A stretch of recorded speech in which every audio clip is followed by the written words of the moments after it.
আরবি সাহিত্য যার অনেকগুলো শাখা প্রশাখা, অনেকগুলো দিক আছে এবং যেই জায়গাটা খুবই বিস্তৃত, যার পরিধিটা খুবই লম্বা এবং খুবই অনেক বড়। তো সেই জায়গায় আসলে আমরা ধারণ করতে পারি না, বাংলাদেশে আমরা এখনও সেই জায়গাটায় পৌঁছি না। যেমন আমরা বলছিলাম যে বাংলা ভাষাভাষী, আমরা সবাই বাংলা ভাষাভাষী, কিন্তু সবাই বাংলা সাহিত্যিক না। বাংলা সাহিত্যিক গুটি কয়েকজন মানুষ মাত্র, সাহিত্য নিয়ে পড়াশোনা করে গুটি কয়েকজন মানুষ মাত্র, কিছু মানুষ সাহিত্য নিয়ে পড়াশোনা করে। এর বাহিরে সবাই কিন্তু আমরা ভাষা জানি, বাংলা ভাষা জানি। ভাষার মৌলিকভাবে চারটা রূপ থাকে, চারটা ধারা। সেই চারটা ধারায় যদি কেউ দক্ষ হতে পারে তাহলে তাকে স্বীকৃতি দেওয়া হবে সে এই ভাষা সম্পর্কে তার জানাশোনা আছে এবং সে এই ভাষা সম্পর্কে সে একটা দক্ষতা অর্জন করেছে। যেমন যে কোনো ভাষায় সে যদি পড়তে পারে, আরবি ভাষা হোক, বাংলা ভাষা হোক, ইংরেজি ভাষা হোক, পৃথিবীর যে কোনো ভাষা হোক, সেই ভাষার যে কোনো ভাষার চারটি মৌলিক দক্ষতা আছে, যেগুলোকে আরবি ভাষায় বলা হয় আল মাহারাতুল আরবাআহ। চারটি মৌলিক দক্ষতা। একটি হচ্ছে মাহারাতুল কিতাব, মাহারাতুল কিরাআহ মানে পঠন দক্ষতা, অর্থাৎ কেউ যদি কোনো ভাষায় পড়তে পারে, এবং মাহারাতুল কিতাবা, কেউ যদি আর যে কোনো ভাষায় লিখতে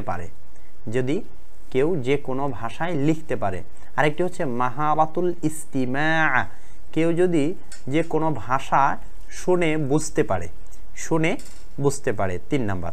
4 নাম্বার হচ্ছে মাহারাতুল মুকালামা বা মাহারাতুল কালাম অথবা মাহারাতুত তাকাল্লুম, যদি কেউ সেই ভাষায় কথা বলতে পারে।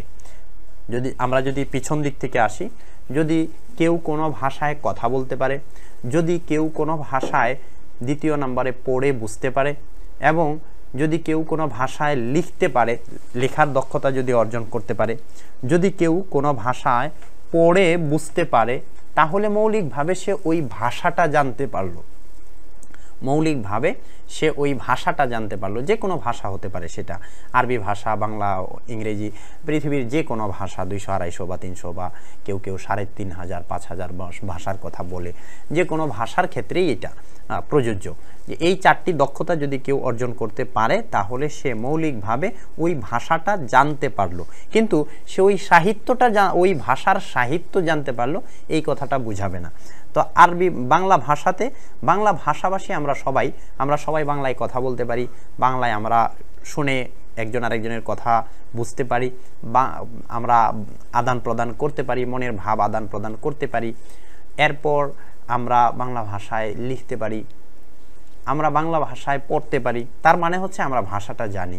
কিন্তু এই ভাষার যে একটা অলংকার আছে, এই ভাষার যে একটা সৌন্দর্য আছে, এই ভাষার ইতিহাস আছে, ঐতিহ্য আছে, এই ভাষার সভ্যতা আছে, সংস্কৃতি আছে, এই ভাষার যেই মূল আবেদন আছে, এই ভাষার একটা চমৎকার একটা সৌন্দর্য আছে, এই সৌন্দর্যটাকে ফুটিয়ে তোলা বা সৌন্দর্যটাকে বোঝা, অনুধাবন করা, অনুভব করা এবং এই জায়গাটায় নিজেকে দাঁড় করিয়ে নেওয়া, ভাষাটার আবেদন বুঝতে পারা এবং এই আবেদনটা ব্যক্ত করার দক্ষতা অর্জন করতে পারা, এই ভাষার সভ্যতা সংস্কৃতি, যে ভাষার নিগূঢ় রহস্য আছে, সূক্ষ্ম তথ্য জ্ঞান আছে, এগুলো বুঝতে পারা, ভাষার ইতিহাস ঐতিহ্য বুঝতে পারা এবং এই সর্বোচ্চ পর্যায়ের এই ভাষা নিয়ে যেই কাজকর্ম হয়েছে, এই ভাষা নিয়ে যারা ব্যাপকভাবে কাজ করেছেন,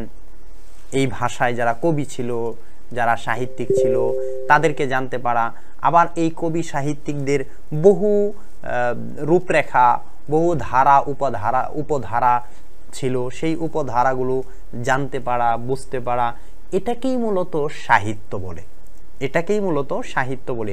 এই বিষয়টাকেই যদি আমরা আরবি ভাষাতে ফিট করতে যাই, যদি আরবি সাহিত্য আমরা বোঝাতে যাই, তাহলে একই বিষয়ে আসবে। আরবি সাহিত্য হচ্ছে যারা আরবি ভাষার প্রাথমিক 4টি দক্ষতা অর্জন করার পর তার চূড়ান্ত ধাপ সে অতিক্রম করতে চায় বা চূড়ান্ত ধাপে সে উঠতে চায়, চূড়ান্ত ধাপে সে উপনীত হতে চায়, তখন সে আরবি ভাষার সাহিত্যের মূল যেই বিষয়গুলো সেগুলো নিয়ে পড়াশোনা করবে। আরবি ভাষা সাহিত্যের ইতিহাস, ঐতিহ্য, আরবি ভাষা সাহিত্যের ধারা উপধারা, আরবি ভাষা সাহিত্যের উৎপত্তি, আরবি ভাষা সাহিত্যের উৎসমূল ইত্যাদি ইত্যাদি, আরবি ভাষা সাহিত্যের কবি সাহিত্যিক ইত্যাদি ইত্যাদি অনেকগুলো দিক আছে। সেই দিকগুলো যে জানবে, যা বুঝবে, যারা পড়াশোনা করবে তাদেরকেই মূলত আরবি সাহিত্য নিয়ে পড়ছে বা পড়া হচ্ছে তাদের, সেটা বোঝানো হবে। এবং এই বিষয়গুলো নিয়ে যারা কাজ করবে তাদেরকে আরবি সাহিত্যিক বলা হবে। তো মাহাদুস সাকাফা বাংলাদেশ যখন 2022 থেকে শুরু হয়েছে, তখন এই জায়গাটায় একটু আমরা অপেক্ষমান ছিলাম যে আমরা আরবি ভাষা সাহিত্য এবং আরবি ভাষা দুইটাকেই শুরু করব। তখন আমাদের এই জায়গায় চমৎকার একটা অভিজ্ঞতা হয়েছে, খুব সুন্দর একটা অভিজ্ঞতা হয়েছে। সেটা হচ্ছে আমাদের দেশে অনেকের মাঝে এই ধারণাটা আসলে পরিষ্কার ছিল না যে আরবি সাহিত্য কোনটা আর আরবি ভাষা কোনটা। তো পরিষ্কার না থাকার কারণে আমরা দুইটা জিনিসকে একসাথে আমরা ইচ্ছা করিনি শুরু করার জন্য, চেষ্টা করেছি যে আলাদা থাকবে, কিন্তু এখানে একসাথে হয়ে গেছে। এখানে আমাদের একটা চমৎকার অভিজ্ঞতা অর্জন হয়েছে। তারপর থেকে আমরা মাহাদুস সাকাফা বড় ইচ্ছা এবং বড় শক্তভাবে আমরা চেষ্টা করেছি যে না, আমরা প্রথমে আরবি প্রাথমিক যে আরবিটা, এইটা আসলে সবার দরকার। এটা আসলে অনেকেরই জানাও নেই যে আমি এটা জানি না। আরবি ভাষার যে প্রাথমিক দিকগুলো আছে, এই দিকগুলো যে জানি না এটা অনেকের জানা নেই, কিন্তু মনে করি যে আমি আরবি ভাষার প্রাথমিক দিকগুলো জানি, আমার কিছু ভুল আছে বা কিছু দুর্বলতা আছে অথবা কিছু আমার ত্রুটি আছে। তো এই ত্রুটি এবং দুর্বলতাটা অনেকাংশে অনেক বেশি।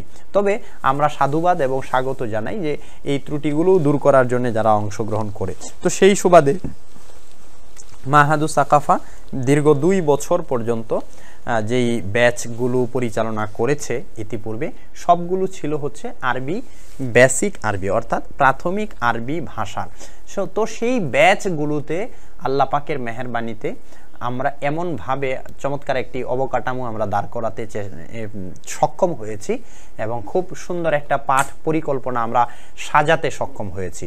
যেই পাঠ পরিকল্পনাটার মাধ্যমে আল্লাহ পাকের মেহেরবানিতে একজন সাধারণ মানুষ থেকে শুরু করে এডুকেটেড পারসন পর্যন্ত, একদম হাই এডুকেটেড পারসন, একদম উচ্চ লেভেলের পড়ুয়া একজন মানুষ পর্যন্ত সমান্তরালভাবে পড়ে যাচ্ছে। আমাদের কাছে এইগুলোর রেফারেন্স আছে এবং এগুলোর আমাদের উদাহরণ দৃষ্টান্ত আছে। একজন মিস্ত্রি, রাজমিস্ত্রি, সে যেভাবে আমাদের প্রাথমিক আরবি ভাষাটা বুঝতে পারছে, একজন প্রফেসর, একজন ইউনিভার্সিটির অধ্যক্ষ, ইউনিভার্সিটির সে একজন প্রভাষক বা হাই এডুকেটেড পারসন অথবা একজন খুবই উচ্চ লেভেলের একজন মানুষ, সেও সমান্তরালভাবে শিখতে পারছে।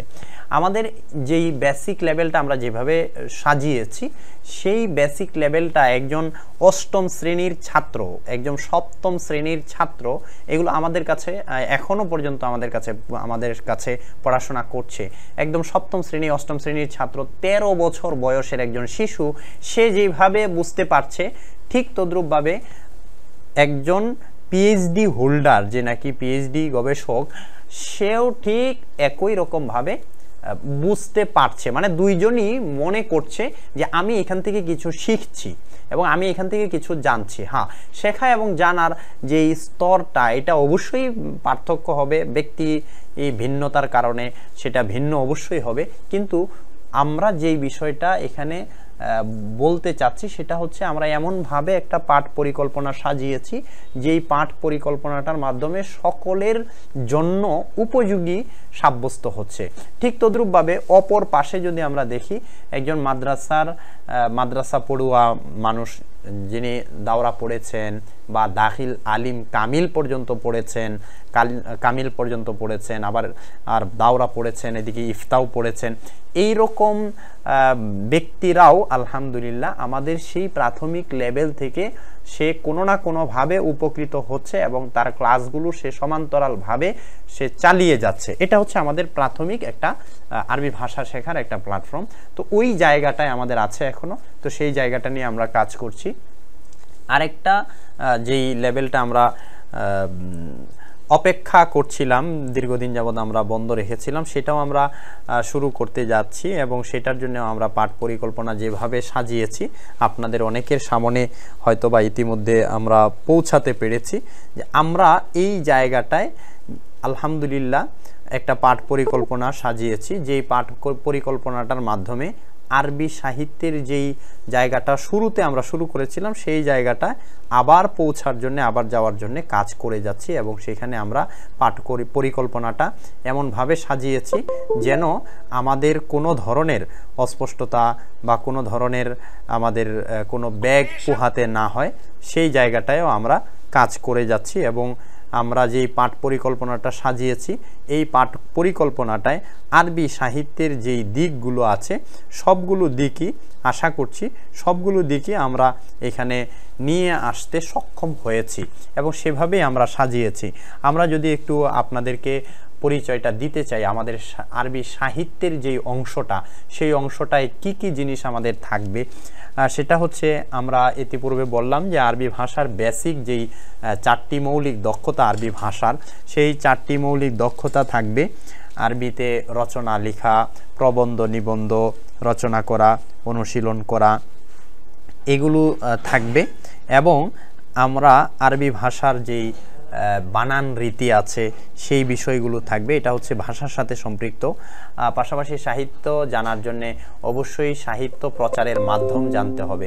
আর সাহিত্য প্রচারের মাধ্যম হচ্ছে প্রচার মাধ্যম, যেটাকে আমরা গণমাধ্যম বলি। তো গণমাধ্যম মানে আমরা আরও যদি পরিষ্কার বলি মিডিয়া আরবি নামে একটা পরিভাষা আছে। তো এই জায়গাটা মিডিয়া আরবির যেই দিকগুলো আছে সেই দিকগুলো আমরা এখানে রেখেছি। আর একটা বিষয় রেখেছি হচ্ছে আরবি ভাষা থেকে কিভাবে অনুবাদ করব, অনুবাদ রীতি, সেটাও আছে আমাদের মাঝে। আরেকটি চমৎকার বিষয় হচ্ছে আরবি ভাষা সাহিত্যের ইতিহাস। আরবি ভাষা সাহিত্যের ইতিহাস, এখানে 5টি ধাপে ইতিহাস বর্ণনা করা হয়। আরবি ভাষা এবং সাহিত্যের ধাপ 5টি ধাপে ইতিহাস বর্ণনা করা হয় আরবি ভাষা সাহিত্যের। তো সেই জিনিসটাও আমরা এখানে রেখেছি।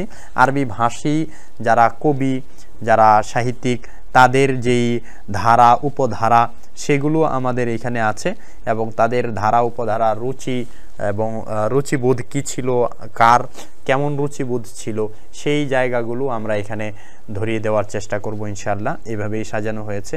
পাশাপাশি আরবি সাহিত্যের উৎসমূল কি কি, কোন কোন বিষয়গুলো আরবি সাহিত্যের মৌলিক উৎস হিসেবে কাজ করে, মাসাদিরুল আদাবিল আরবি যেটাকে বলা হয়। এরপর হচ্ছে আরবি ভাষা সাহিত্য সমালোচনা। আমরা জানি আরবি সাহিত্য বা যে কোনো ভাষার যে কোনো সাহিত্যের গুরুত্বপূর্ণ একটা পাঠ হচ্ছে সাহিত্য সমালোচনা। তো সেই সাহিত্য সমালোচনাটা আমাদের এখানে আছে।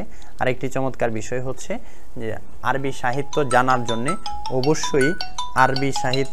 জন্যে অবশ্যই আমাদেরকে যে বিষয়টা জানতে হবে সেটা হচ্ছে আরবি সাহিত্যের রুচিবোধ থাকতে হবে। আরবি সাহিত্যের সাহিত্য জানার জন্যে যে বিষয়টি আরও গুরুত্বপূর্ণ জানা, সেটি হচ্ছে যে কোনো ভাষার সেই ভাষার মৌলিক কিছু বিষয়াদি আছে, যেই বিষয়াদিগুলোকে আয়ত্ত করতে হয়। তাবিরাত যেটাকে বলা হয়, তাবিরাত যেটা আমরা বাংলা ভাষায় বাগধারা বলে থাকি। তো সেই বাগধারা আয়ত্তকরণ এবং বাগধারাকে মুখস্থকরণ, এটার জন্যে আমাদের একটা পাঠ আছে। এরপর পাশাপাশি যেই পাঠগুলো আছে সেটা হচ্ছে আধুনিক সাহিত্যে, আর আধুনিক আরবি ভাষা সাহিত্যে কি কি কাজ হয়েছে, কারা কাজ করেছেন, আধুনিক সাহিত্যের রূপকার কারা এবং তাদের অবদান কি, আধুনিক সাহিত্যটা কিভাবে এলো, এই বিষয়াদিগুলো নিয়ে মৌলিকভাবে আমাদের সাহিত্যের যেই ক্লাসটা সেটাকে সাজানো হয়েছে।